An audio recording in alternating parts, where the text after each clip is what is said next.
Hello everybody, welcome back to the HardReset.Info channel. In today's video, I'll show you how to fix screen rotation not working on your VIVO X300 FE.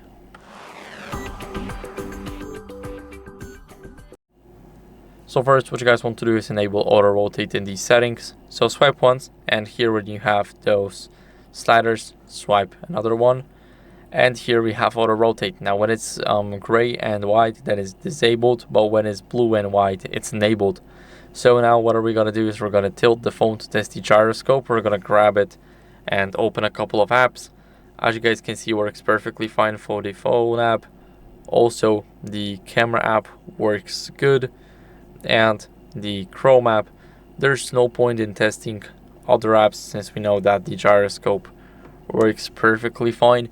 And if it's not working for you, then what I would recommend you to do is restart the phone to reset the sensors. So we're going to reset them.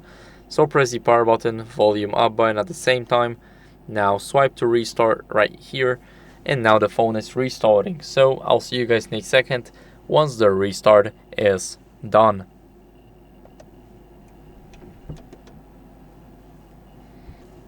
After the restart, we're going to unlock the phone, and now what are we going to do as a last resort is update our software.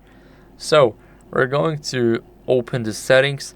Now scroll down until you see system update, and it automatically checks for updates. As you guys can see, I'm on the latest version, but if you guys are not, then I recommend you updating. This is very important because we want to get rid of any old glitch on our device. And that's basically it for the video. So I hope it was helpful. If it was, then leave a like, subscription, and a comment, and I'll see you in the next one. Bye.